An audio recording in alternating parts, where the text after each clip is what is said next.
Namaskaram. Again, I'm ready here to surprise you. You're most welcome in our third logic building class. Let's start our great journey. So, we are in our logic building class, and in this class, we will learn about the flow elements.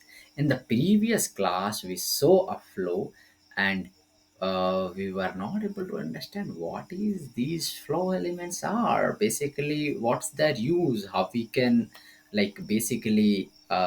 use them and why we are creating them.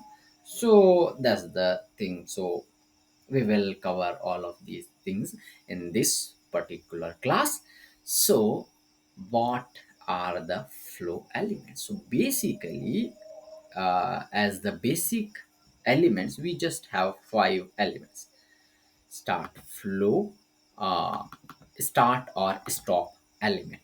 So whenever we are starting our flow or ending our flow, then we need to put this particular element that will show us whether the program is, or that part flow is starting or ending here. Okay, we'll just put one text: start or end.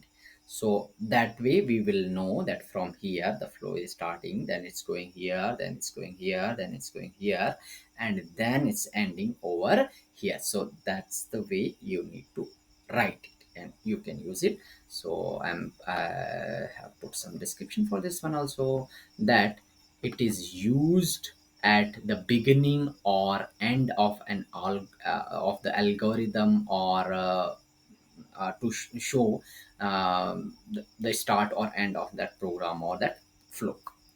That's the one. That's the first element that we have.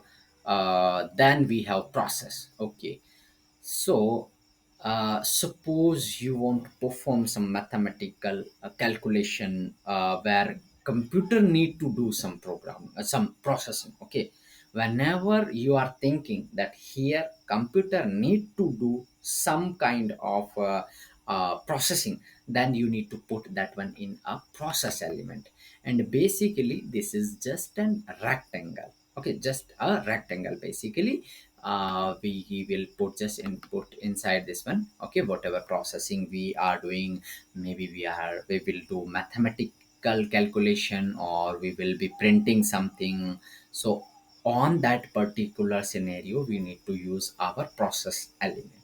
Okay, now we have input or output. Okay, so we can use this as our input or output element whenever we are taking input, and suppose we are giving to different device on that particular output time, only we can use this output or input same thing. Basically we will just use for our input only. Then here we have one decision. In this decision, basically if you are a programmer and if you know about the if condition, that's the same work it's doing. But if you don't know anything about the programming, then this is a decision. Okay, wherever you need to take a decision where the situation can be yes or no, or you need to check another one, that time you will basically use this decision. Okay, the decision statements in a program where the answer is usually yes or no, maybe it can be different, but most of the time it will be yes or no. So in that particular scenario you can take this one. Let's see one example. So in previous class also we saw that child can go to school or not, and I gave you an example whether a person can cast the vote or not. So in all of these scenarios we are deciding something. When we are deciding something, when our flow will go in more than one direction, in that particular scenario we will put a decision box. From that one we will just take one arrow and connect to the next element, and that way we can do. So basically wherever we have a situation to decide something, whether to do this thing or that thing or another thing, In that particular scenario we will use our decision element, and that decision in that uh, part- particular decision element we will put a condition basically, whether like whenever the condition is true, then what we need to do means whenever the condition is yes, then what exactly we need to do, and when the condition is false or no, then what we need to do. Okay, so for that particular scenario we will use our uh, decision element. Then we have arrow. So arrow is just show the like relationship between different shapes or different elements. Okay, when it's starting from the first element, start element, then it will go to the next one, then next one, then next one.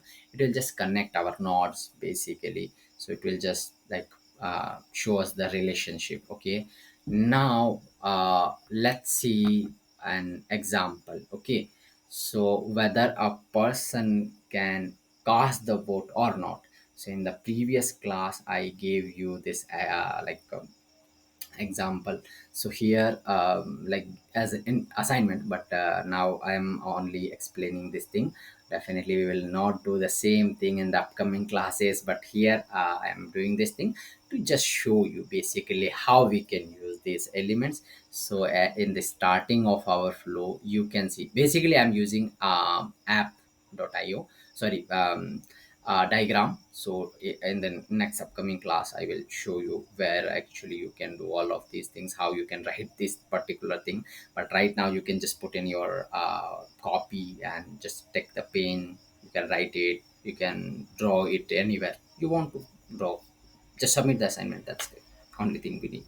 So you need to put the start element in the starting of our flow. From here starting, then you need to connect this node to the next one. Okay, as you can see we are using one arrow to connect to the next one.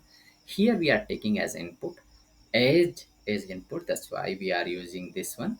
And then we are using an decision element to decide whether that person can cast the vote or not.